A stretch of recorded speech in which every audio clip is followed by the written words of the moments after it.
Hey everybody, welcome to The Wrong End of the Snake. It is a webcast about audio, touring, and the relationships we have built between our road families.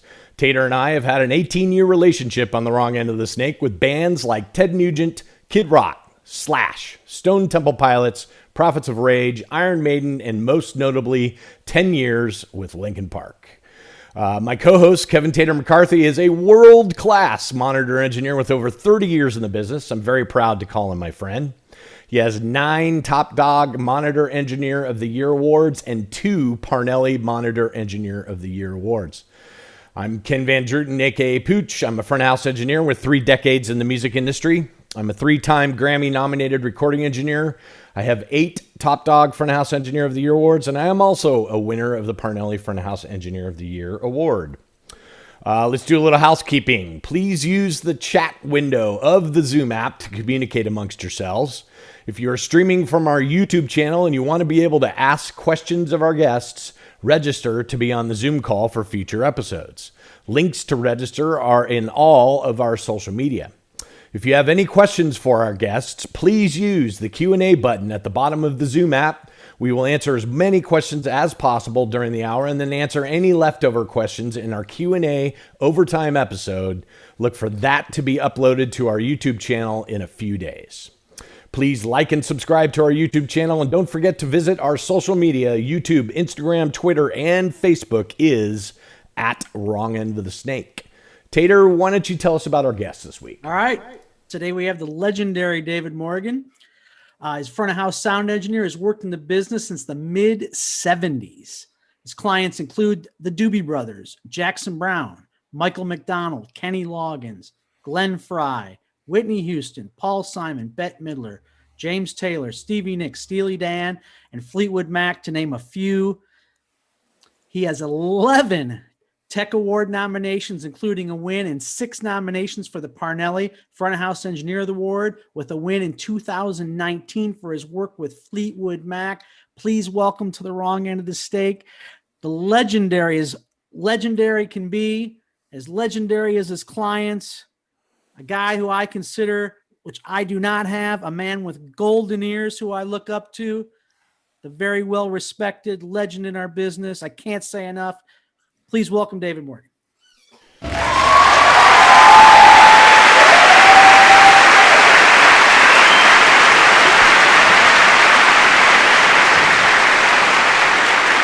Welcome, David.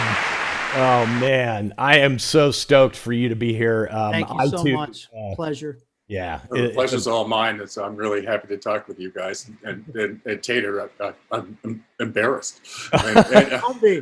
Don't be, because, we both feel that way. Yes. Well, I'm also tired after you read that long list of clients. Boy. You should be. You should be. And that list is unbelievable. Like, I say that all the time. I'm like, I wish my resume looked like that. Holy crap.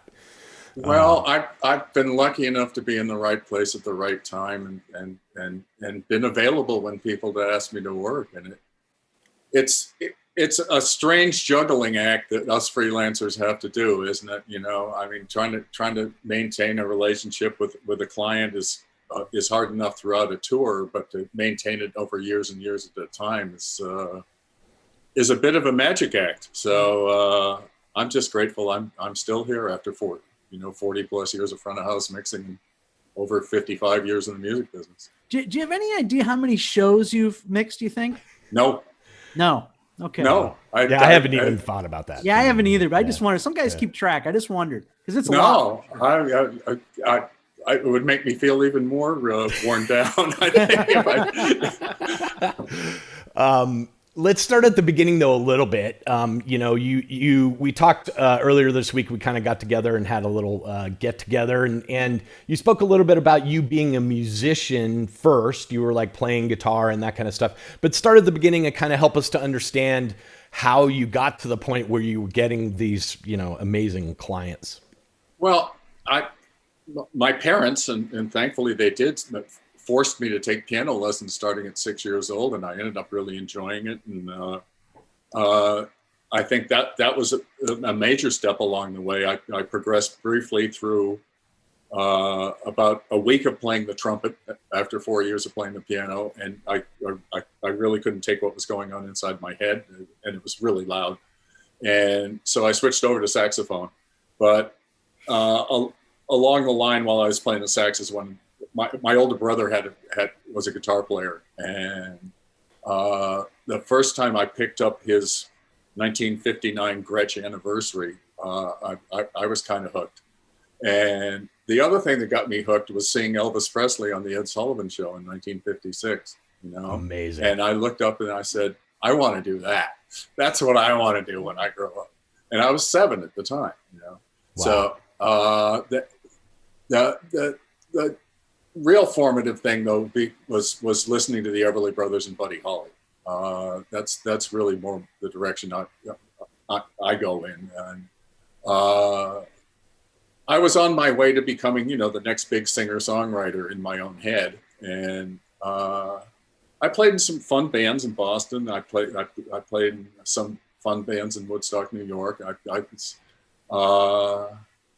was doing okay, but I wasn't getting to where I wanted to get. The smartest thing I ever did was buy a TAC 3340 4-track tape recorder. And I had a small demo studio in my home in Woodstock, and I had a nice mentor, a guy named Jack Malkin, who was partners with Todd Rundgren at Secret Sound in New York. Jack and I worked together in his band 30 Days Out, and he helped me get started, you know, about equipment choices and you know, hey Jack, what does that do? You know, what does a compressor do? Why are you turning the equalizer like that? You know, things like that. So that was really my first introduction, and it kind of grew from there. And but as the bands progressed, I became the guy who had the van, had the PA, owned the instruments, booked the gigs, paid the guys. I was that guy. And so I was half crew, half management, or 1/3 crew, 1/3 management, 1/3 band, you know.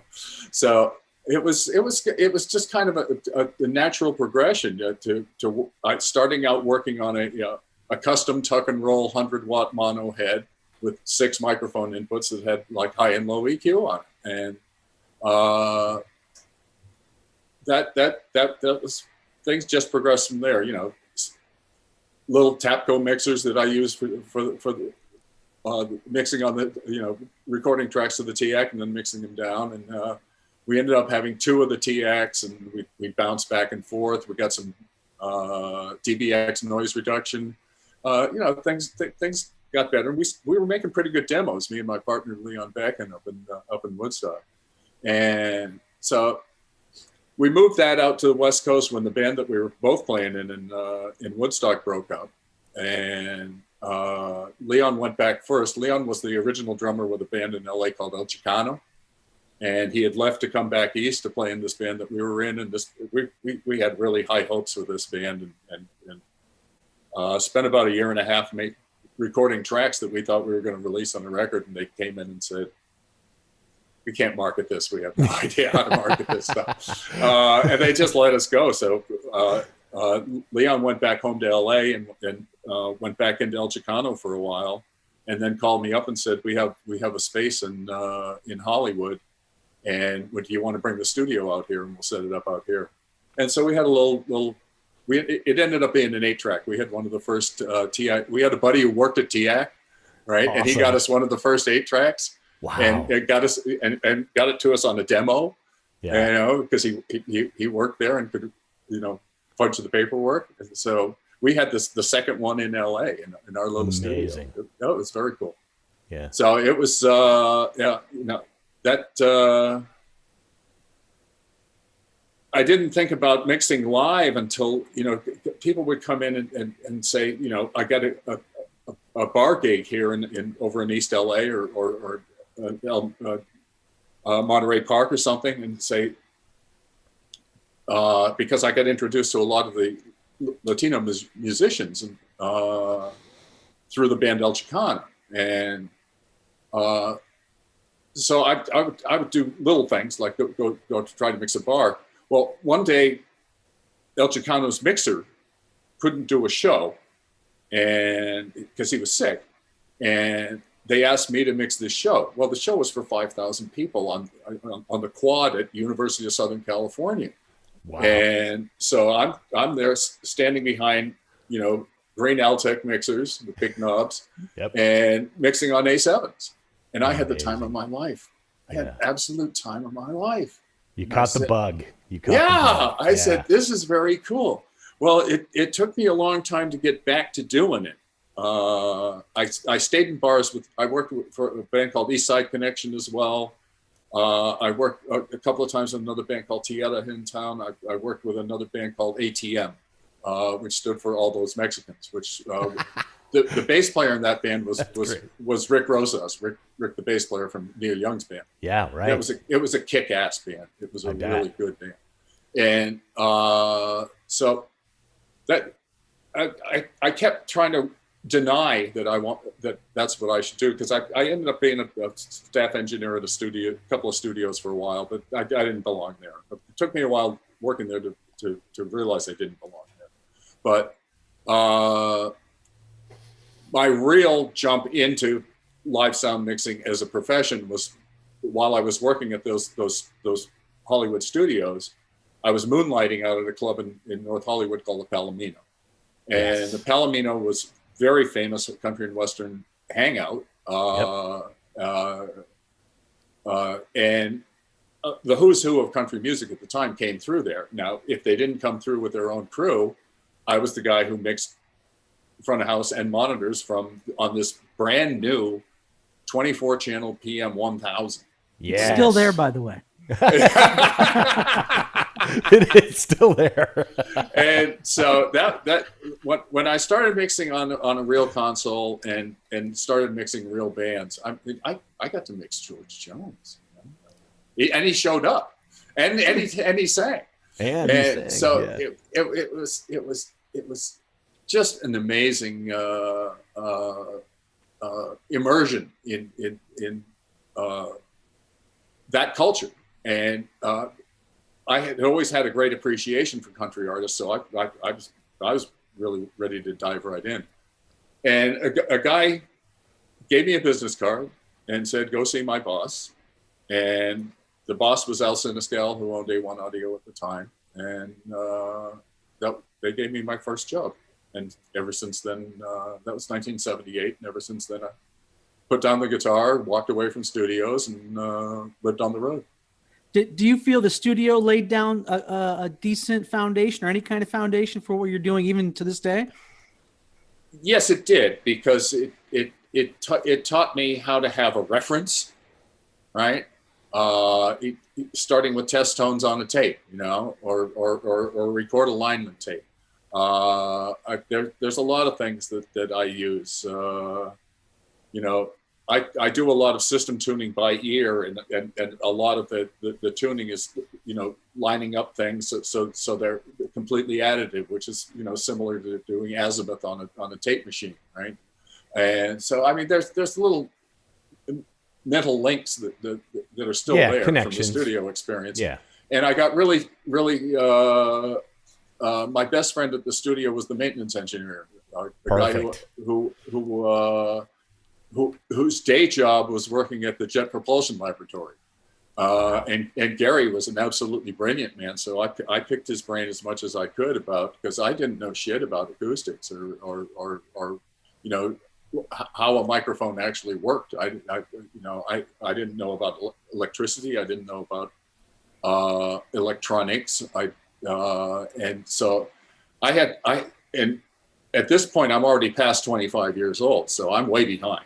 Right. So I got to catch up. Yeah. And so Gary Bailey was one of my first real mentors as far as the business goes, and Jay at ABC Records as well at the time, back in the mid 70s. So he was the maintenance guy. And those were the best guys to pick their brains. And just they, why do you want to use this particular point for patching in an outboard device as opposed to, coming straight out of a bus output? Why do well, the bash point is buffered. What does buffered mean? You know, so we go on from there, a conversation like that. And so it was an education for me. And the biggest part of the education was that I don't belong in studios. I belong behind a live mixing console. Right. Good to know who you are. Totally. Yeah, and figure it out quick. Yeah, for sure. You know, I always think about when I talk to someone like yourself that is legendary, been around for 40 years, I think about where we were technology wise, you know, when I started. I've been there 10 years after you. And I feel like we had some struggles along the way because of technology that forced us to be more innovative about how we do things. Because I feel like, you know, the kids these days, damn kids these days, that show up, they have all of these tools at their, at their disposal. And I feel like you have to struggle. You know, I started as well as a studio engineer. And I just remember working on 8 tracks and like having to decide what to bounce, you know, and that's a commitment, you know, and you have to do that. Well, nowadays you got 100 zillion tracks and you can do whatever. Do you think that played a part in your career? Do you think having to struggle a little bit was part of why you are where you are? Oh, absolutely. Trying to get good results off of a 16 channel Guitar Store mixer in an East LA nightclub. I mean, that's challenging. That's incredibly challenging. Yeah. And because not only was the technology rudimentary, the maintenance was negligible, right? If you had all the speakers working in the house PA, you were doing well. You were doing really good. You were ahead of the game. Yeah. Right? Yeah. And so, I mean, trying to cobble together a mix that got people out of their seats and up and dancing. Sometimes it was a 6-channel Tapco that you'd encounter in a club. Right. And I it's always been my opinion that we're placed in charge of the audio to make whatever you get to mix on sound good, right? It doesn't do anything. You can't throw up your hands and say, I can't work here. I can't work under these conditions. I mean, you can think that, but you can't say it, right? And so it's our job to work with what you got and make it work the best you can.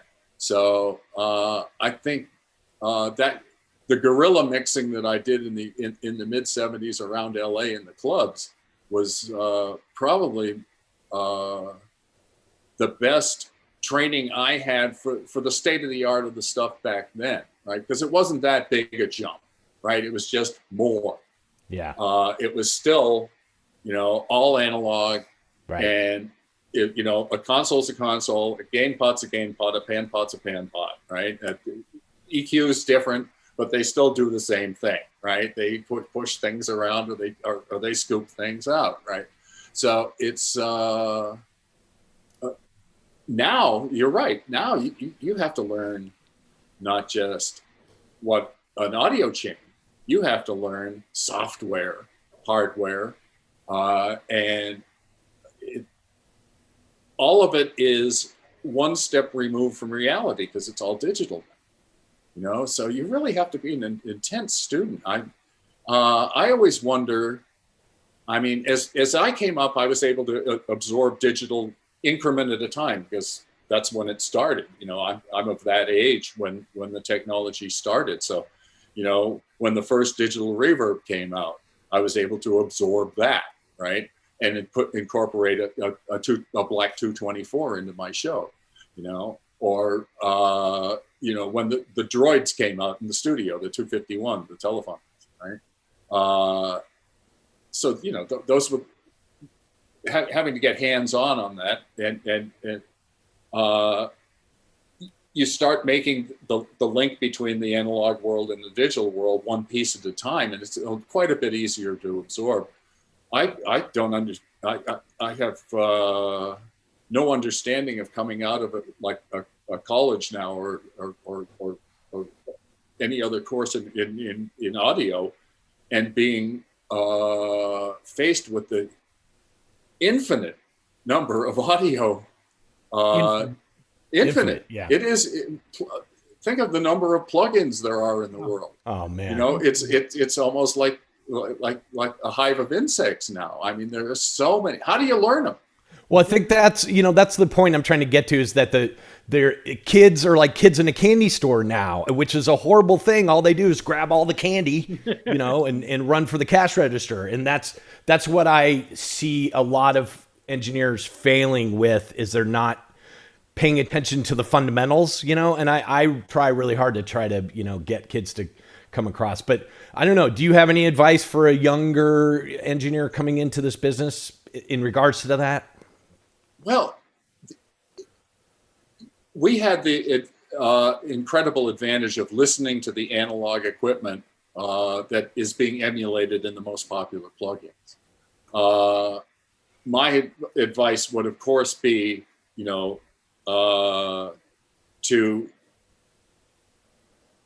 have a goal in mind, but also to have an open mind, because you're going to be auditioning so many things in terms of DAWs, in terms of interfaces, in terms of plugins.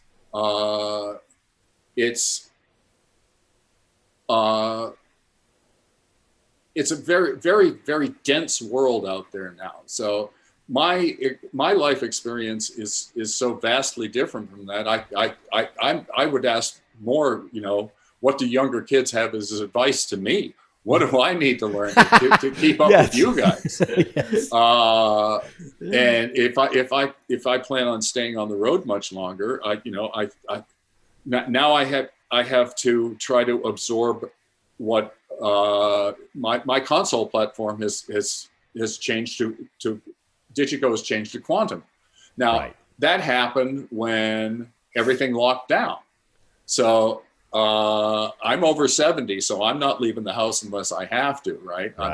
And so normally I would go to down to Clare, down in the south, down in Orange County, and I'd spend a day or two on the console with my James Taylor or Stevie Nicks show file and adapt it to Quantum, right? I haven't been able to do that. Yeah. And you can't do it on a laptop. You can't do the changeover. No. You really have to be on the console. And so in terms of us, if you want to specialize in live sound, can you imagine the number of platforms you have to be familiar with now? Because I love the PM10. That's a great sounding desk. Yeah. Yes. I'm not going to tear down my world, and that I'm very pleased with in Digico world to use a PM10, but I have great admiration for it. It sounds great, and I totally agree. Very well put. Yeah. A lot of my friends are extremely pleased with their experience on it. And, I've got nothing but great things to say about Yamaha. I mixed on Yamaha consoles starting at the Palomino. I've been on 1,000, 2,000, 3,000, 4,000, 5,000. Yeah, right. I had the first 5,000 in the U.S. on Simon & Garfunkel in 2003, nice. Right? PM1D I stayed away from, but I've worked on a 5D. So I've been through many iterations of Yamaha, and Yamaha stood by me in my career very, very well. So I got nothing but great things to say about the support I've gotten from them. Let me ask you one question. I got 1,000 from just even that few little sentences you said, but I'm going to start with this one. The starting your career on Tapco mixers, you went from mixer technology from Tapco to Digico. Think of that jump. You went from maybe conventional speaker systems to multi-box conventional speaker systems to line arrays, all host of amplifier changes throughout your career. What is maybe the one piece that you really feel really changed, basically changed live audio through your career? Lake audio. Like one piece of gear? Lake. Yeah. Wow. Okay. Yeah. Bruce Jackson, David McGrath. Yeah. Well, that was quick. I thought you were going to think for a second. Okay. I can't. Right away. Hands down. Yeah, because what it does is it allows me to walk to every single seat in the performance area and make sure that everybody's getting optimal sound. I mean, that the when we started getting the lake processors, and I would have Claire give me the finest amount of granularity that I could get on the tablet, Yeah, right? resolution. So I would be able to address 2 cabinets at a time in a line array, right? Or 4 cabinets at a time in an S4 system, right? And so that that mobility and allowed me to really come through on the promise that, you know, basically we all make to the ticket buyer, is that you're going to get the best show possible. So you really love that tool, and that tool really help you really change your job and make you feel comfortable that all those seats were getting the sound you wanted to deliver. Okay, if you go back to the 70s, it's 3 guys, right?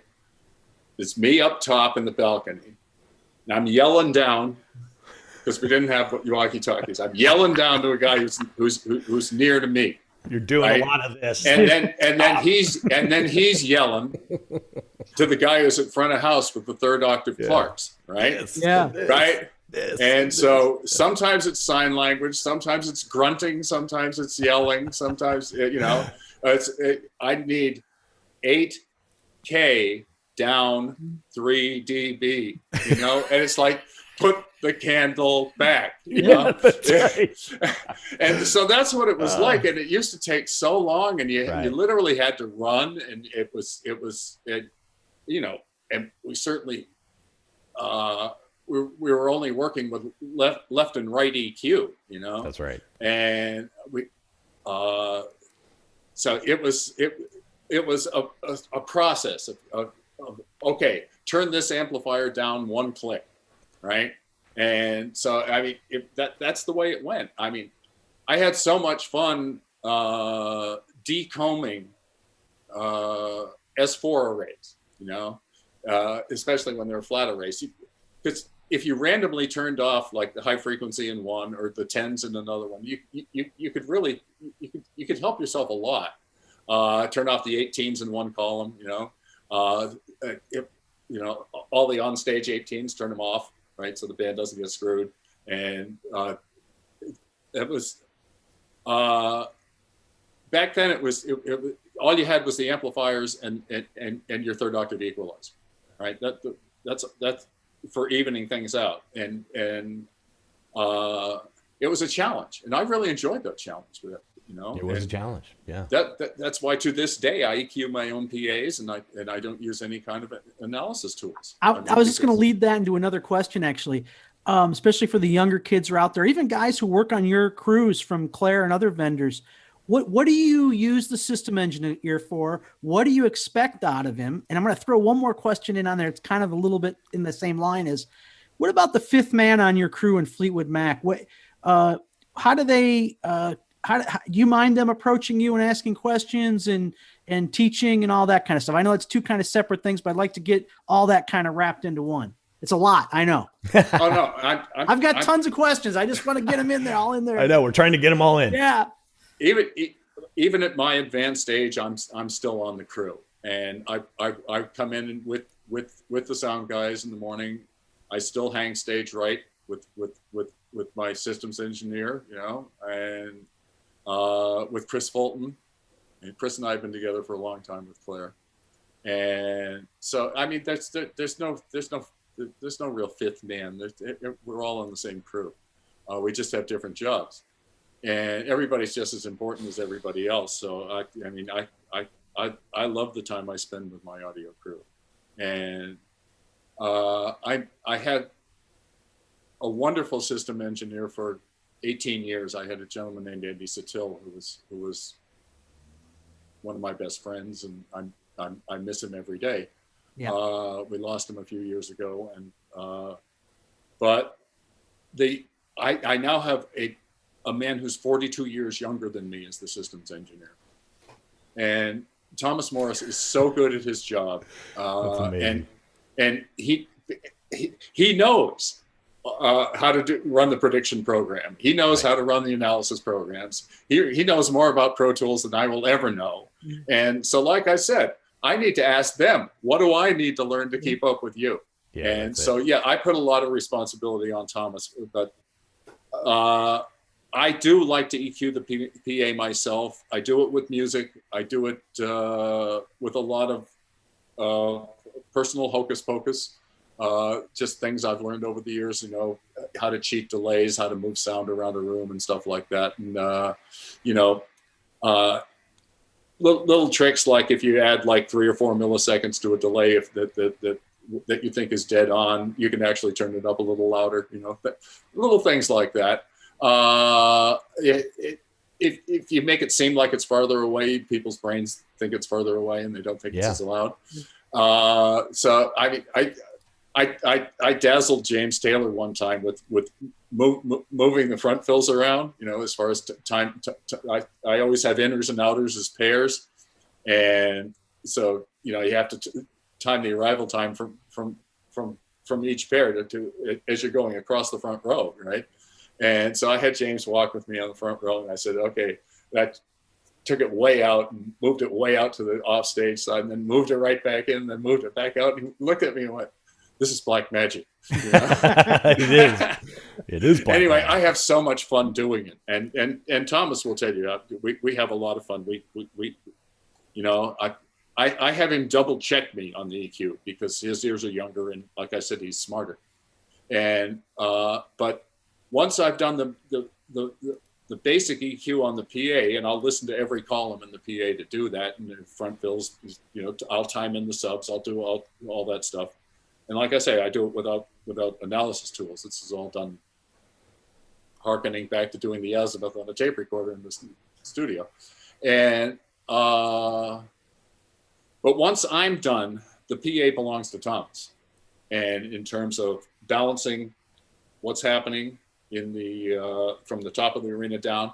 Now, one wonderful thing about the Claire Cohesion PA that we use, I learned very early on when we switched over to it a few years ago, was that the vertical coverage of that PA is so even that I can actually trust it.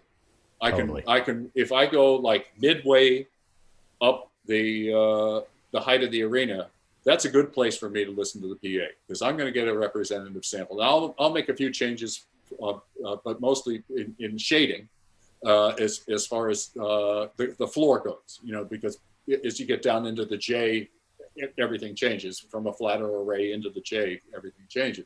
So, so Thomas's job then, once sound check starts, he owns the PA, right? And if he tells me he does something, I never question it. We've been together long enough with 2 years with Fleetwood Mac and a year with James Taylor. He knows what I want now. And he's indispensable. I love the guy. He's terrific.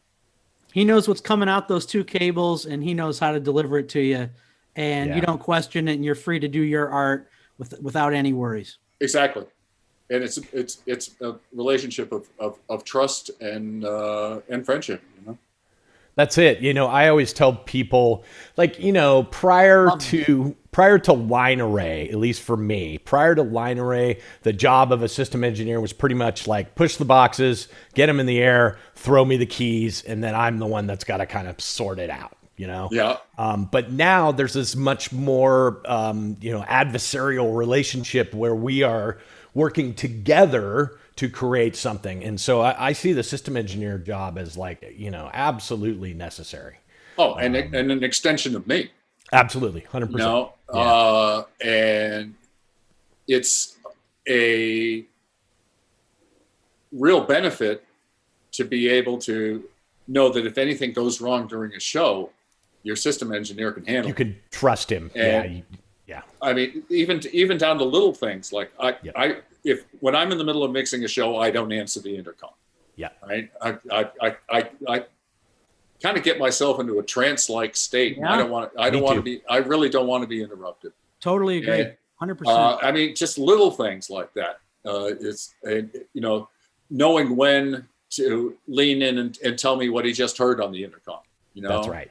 I mean, that's a skill. Talent in itself. Yeah, that is a skill. Yep. Exactly. I cannot stress enough, anybody listening, But Mr. Morgan has just said there how important that is to a mixer, the timing of when an assistant to talk to the engineer, and especially with a monitor guy. I'll just throw this little caveat in.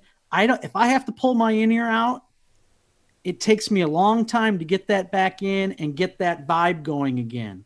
And you might have missed a cue. And yeah, 100%. 100 cues. Yeah. So I can't stress enough. I just love it because I have a hard time expressing what I do and my feelings. And what you've just said in the last, however long we've been on, is exactly how I'd want to put it if I could say it perfectly. And I can't thank you enough. So that was a great point. Yeah. Well, absolutely. the other great source of symbiosis is the relationship between the front of house guy and the monitor engineer. 100%. Well, There you go. Front of house person. And it's got to be a team. It's got to be a democracy as well. I mean, even down to mic choices. There's certain times that I want to use. Say I want to use a Neumann studio mic on something. If the monitor guy says I can't use that, that's in too much of the outside world because of this, and this, always, okay, we'll try something else. Yeah. It's the job of making the musicians comfortable on stage is so important, and giving them exactly what they need to the performance. I don't ever want my musicians to have to think about their monitors. It's an infinitely harder job, isn't it? It's like, I don't even want to go near that. Once again, I have so much respect for monitor people. Me too. I tell people all the time that Tater has a way harder job than I do. Yeah, we're doing, left and right. Granted, we have, 10 to 20,000 critics every night. Well, yeah. We have a different kind of stress on us. That's right. You don't often have a manager breathing down your neck at the monitor position. If you shit's really bad if that happens. Yeah, I was just about to say. It means you're about to get fired, so you better have your shit packed on the bus. You're not getting a raise. Let's just put it that way. I have people from management out or paid critics out with me every single night, and yeah, me too. I actually like it. I've really never had any any run-ins with management out of front of house. I want to know exactly what's expected of me, and deliver, and give them what they're paying me to do. Yeah, so, that's right. Yeah, I don't understand not making that person your adversary. You know what I mean? It's like, I know there are some engineers that like balk at that. Like I don't want to know the manager. I don't want him to talk to me or whatever. And I'm like, you need to talk to that guy. He's going to decide whether or not you got a gig. Oh, I've always enjoyed my relationship with managers, starting with Bruce Cohen with the Doobie Brothers. I got along great with Bruce. I loved working for him. He was a wonderful man. He gave me a huge start in the business. I'll owe him forever. I've worked with wonderful producers along the way. My first really massive tour in 1980 with Barry Manilow, Ron Dante was a real mentor to me. Barry's producer, the guy who produced all the big hits. Phil Ramone was probably my principal mentor. So I can't overemphasize how important it is to have a good relationship with producers and managers. Well, you just named like three people that are like unbelievable people in this industry. So you had some amazing mentors. Real quick, I want to step back just for 1 second. And can you tell us what is the music that you use to tune PAs with? I'm curious. Oh, there we go. Great question. Well, of course, in the 11 or 12 years I mixed Steely Dan, the stagehands asked me every single day, what do you use? Do you use Steely Dan to cue the PA? Yes. And I say to them, well, first of all, that's a Donald Fagen record, and it's called Night Fly. And then I tell them a story about Dirk Schubert using it at Universal Amphitheater when it first reopened with Stan Miller's PA indoors. Anyway, that was the first time I knew anybody who used Night Fly to EQ a PA was that PA in 1982. So blame Dirk. Oh, anyway, I use a sequence of songs that aren't necessarily the best recorded songs in the world, but to give me the information that I want to hear. I start out with 2 Don Henley songs. I start out with End of the Innocents.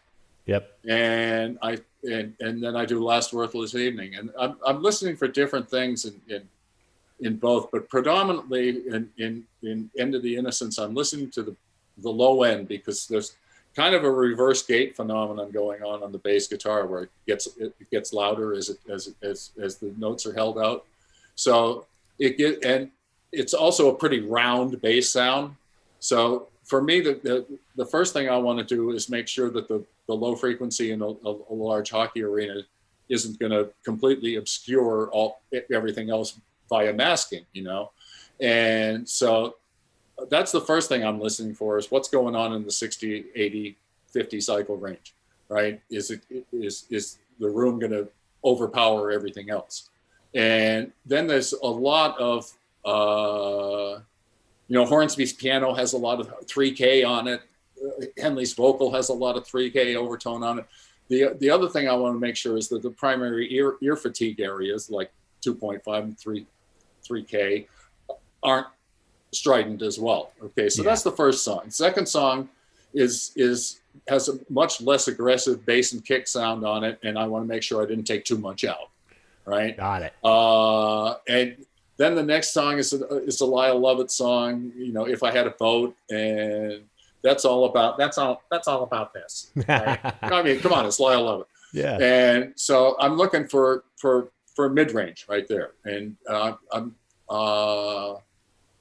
so I'm looking for predominantly 800, but it's harmonics as well. It's 400 and 1.6 that you're going to be picking up along the way. So every song has a purpose. So yes, I don't get down to what I think is a perfect recording until I hit Vince Gill, and I think Tony Browne is one of the most fabulous engineers and producers I've ever listened to. And so I get to a Vince Gill track, and then I'm good.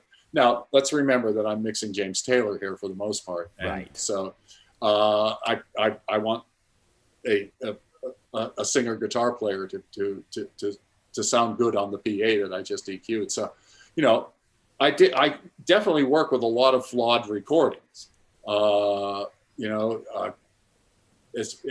And as I said, there's no point in playing a perfect recording like Donald Fagen first. Why do that first? Let's get rid of the humps and the troughs and the spikes and the ugly reflections first. Then we'll put on the perfect recording. So it's a ritual that I've developed over probably the last 25 years. I haven't varied the songs too much. And the last song I put on is Alison Krauss, because I love her. Great sounding record. Yeah. Amazing. And, guys, so take heed. That is exactly amazing advice. People always look at me, I'm primarily a rock mixer, loud rock mixer, but when I put on my music to tune with, some of it is out of that genre by a long shot. And it's because of what you described. I'm listening to a specific part of the PA that I'm working with EQ-wise. So great advice, Dave. That's and awesome. I just know when those songs don't get played long, it's going to be a good day. It's going to be a good day. If I just hear short little bits of those songs, I'm thinking things are going well. When I'm playing the same song for an hour, shit. You're in trouble. Yeah, I definitely try to stay away from that. I have had, crew sensitivity beaten into me about, please don't do that. But it takes me about 45 minutes to get through the whole playlist. Yeah.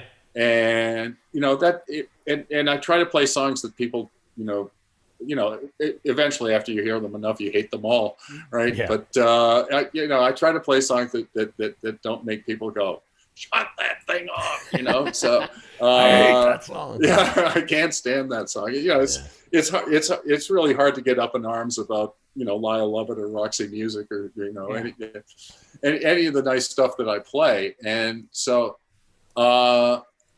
And I also try to do it at a volume that doesn't destroy people's work environment as well, right? But then again, I tend to do lower volume shows. 21 years with Paul Simon and 17 years with James Taylor will do that to you. But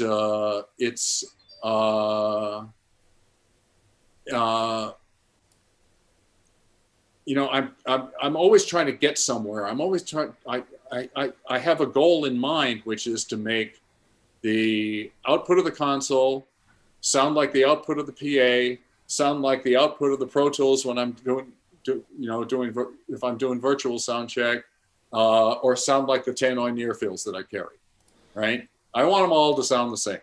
And so the routine of the songs that I use is the way I can make them all sound the same. Yeah. Right. And granted, you're looking at different size transducers and your different amplifier levels and things like that. But I'm not looking at an exact replica, but I am looking at a reference, right? Yeah. A consistency of reference. So the 2 tracks that I make should sound like the show that I mixed. The show that I mixed on when it comes back on my console from Pro Tools should sound like the show that I mixed. Yeah. Right. And so for me, establishing a reference is really the most important part about building a mix. Yeah, for sure. Do you find, like, what is your, you said you have this goal, you have all these goals, I want my console to be the same as the speakers, et cetera, et cetera. But what is that final goal? Is your goal to be the record, or is your goal to be your version of the record? It's the version of the record that's being played on stage. Okay, right. Yeah, I get that the sources will be different than what the record is, but are you really like going for that record sound, or are you like, I'm giving an interpretation of what's happening? That more depends on the artist. There are artists who want you to replicate things exactly. Right. Luckily, most of the artists I've worked for have given me free rein out front to interpret what's going on. Cool. And to project it through my lens. And I can't tell you how gratifying on a personal and professional level it is to go up on stage and have a conversation with James Taylor about an arrangement. Oh my goodness. That must be amazing. or putting together a set list with Paul Simon. Yeah. Talk about humbling experiences. Amazing. I've been so blessed in the artists that I've been able to work for, and that sometimes it's you need a humility check, but most of the times you just enjoy it. It's okay. really... So you're in your favorite building. You've just had, you think your best mix, probably maybe had just a fantastic night. Let's just say this: you had a fantastic night. Everything went great. Do you walk away saying that's the best I ever did, or do you walk away saying, yeah, that was damn good, but I should have done this? I could have done one thing better. Oh no, I'm never better. I'm never satisfied. There you go. Never. Yeah. I think that's a common thread. Yeah, I think okay, everybody's sure never isn't it? satisfied. Yeah. And I never ever say that I had a good night. I will say that the PA sounded really good, but right. the PA sounding good is a group effort, right? Love it. It's all of us go into making the PA sound good. I don't work in a vacuum. I work on a team. And so, but little mistakes that I make will plague me for a good 2 hours on the bus after the show. Me too. Drives me fucking nuts. And you never do. you can almost count on one hand the number of times you do a perfect show on a tour. That was gonna be my question: is how many in your entire career, which is infinitely more shows than I've ever mixed? How many of those shows where you've been like, "Yep, perfect. Couldn't really have done anything better than that"? None. Yeah. Zero. None, and maybe like one other that you're like, that was almost a one you measure all the ones up to. Yeah. Well, there were monumental shows, you know. Of course. And what were those? Tell us some of those. There are shows that. Well, let's start with 750,000 people in Central Park in New York City in 1991. That might have been the best night of my professional life. I can only imagine. I was mixing on a PA that was 100 S4s a side. We had 6 delay towers on each side of the Great Lawn going down. I had Dave Natal up doing the delay towers with me. I had half of Claire up there putting on the huge PA. We even had a side PA on stage left, 24 S4s aside, aiming to a special grandstand that had a huge video screen in front of them. But the energy from 750,000 people is pretty hard to describe. For real. And that was, I had Mike Wolf from Clary assisted me on mixing that. He did the percussion, the 4 Brazilian percussionists that we had with Paul Simon. That was the year we had Gad and the 4 Brazilian percussionists. Oh my goodness. Yeah. And so Wolfie's job was to mix the 4 percussionists, and I took a stereo submix from each guy. And so I look over at Wolfie and I say, okay, I need more of the tumba from Cedinho, you know, but most of the time we were dancing so much, but at this show, we were literally dancing from the minute it started until the minute it ended. And that included Phil Ramone, who was standing to my right. It was just having a ball. We were all singing and dancing all the way through the show.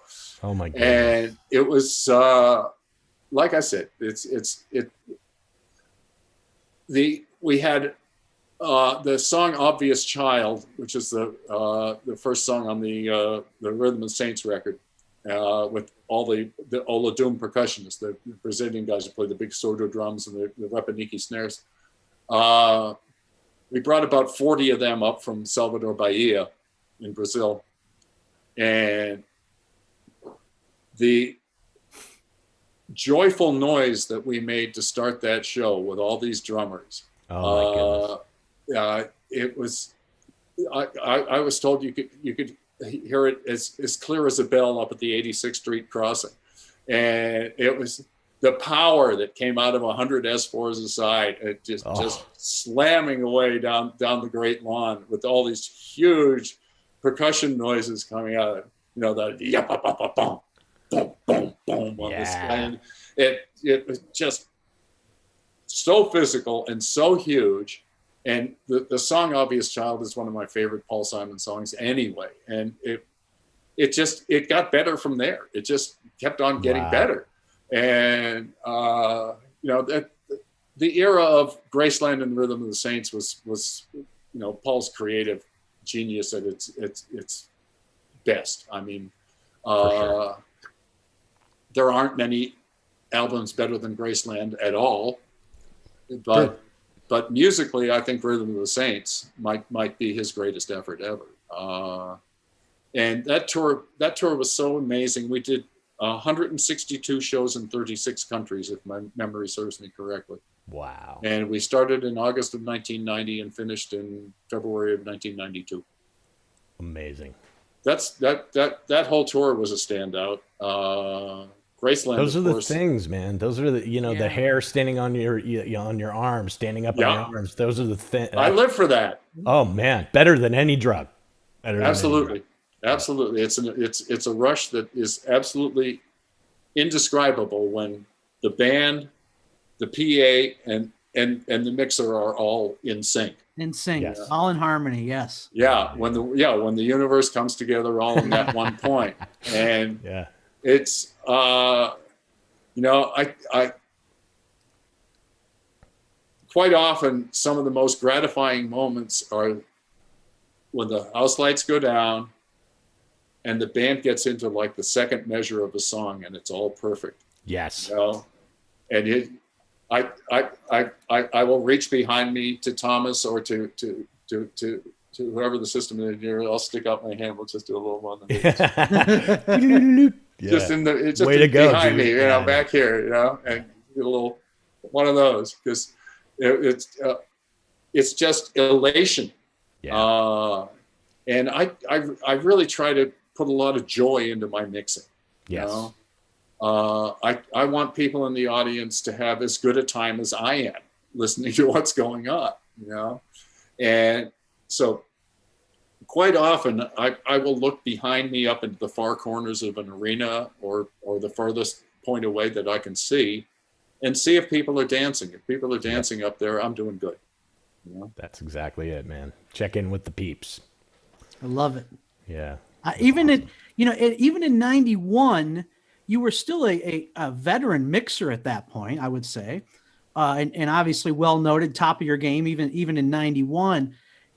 When you hit the unmute and we're having the pre-show music, there was still some jitters, right? I mean, there was still some. Oh, every night, still. Yeah. Okay, still, cool. I get butterflies every night. Sure. Love it. Yeah. Sure. Mixing for me is something that's incredibly personal. There's nothing mechanical about it at all. It's very organic. You know, years ago, I used to be called Dancing Dave Morgan, and I would literally dance all the way through a show. And not these days, it's sitting and bopping Dave Morgan. I do get physically involved. You know, quite often I'll like reach out with one hand and try to pull a solo out of the PA while I'm pushing it up with the other. You know, I mean, I have all sorts of gestures. I sing. I'll play air guitar. Air drums is a big one. You know, That's awesome. It's just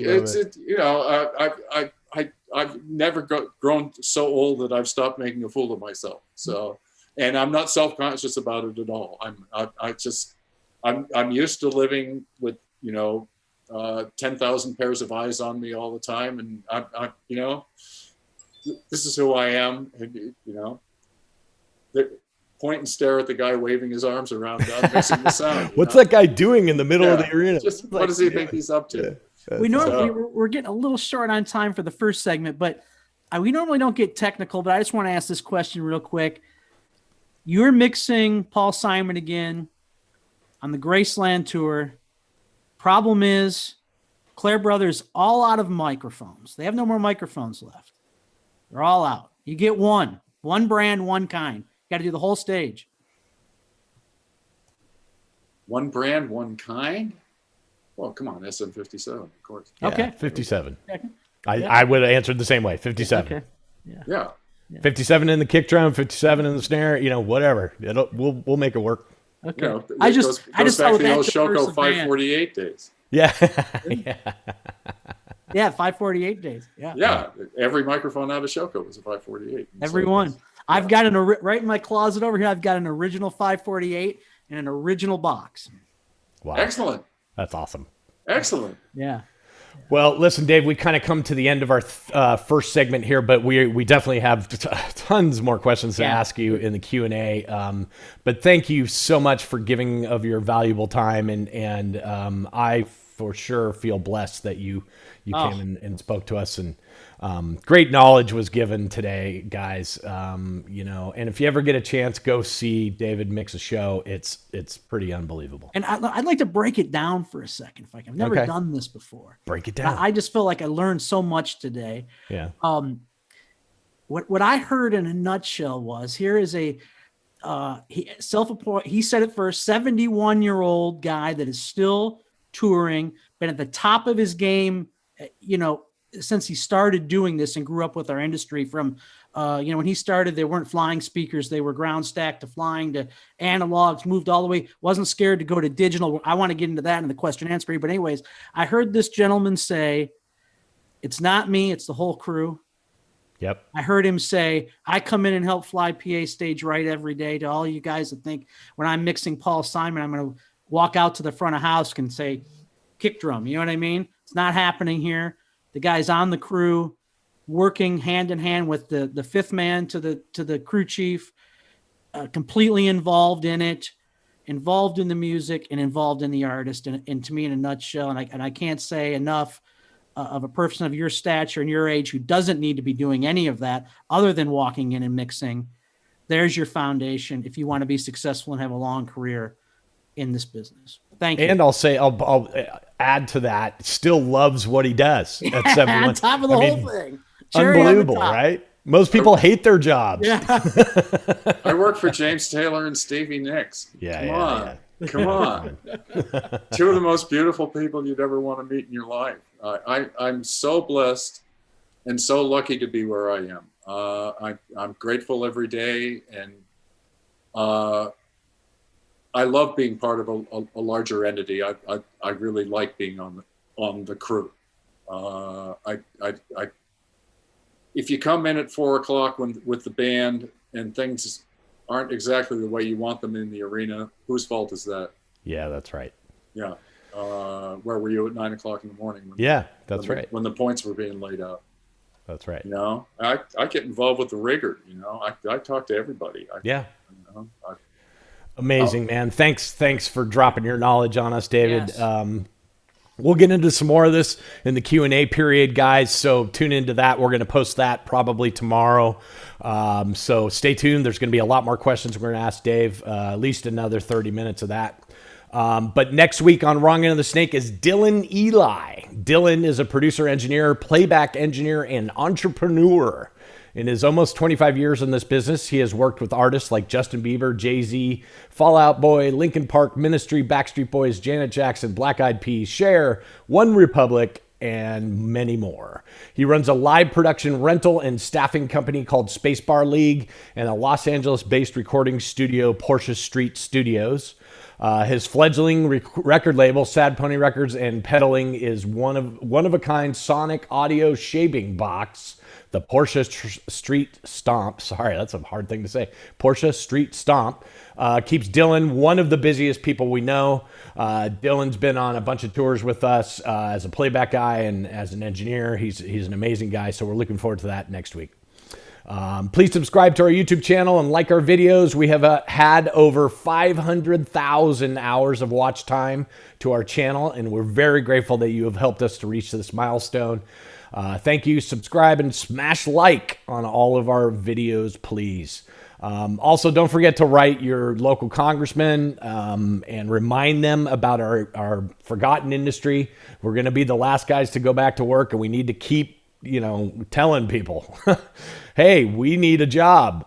So keep the pressure on. Keep the pressure on, guys. You can go to extendpua.org, wemakeevents.org, NAMM.org, NAMM, and for mental health and well-being, theroadieclinic.com. Keep the pressure on, guys.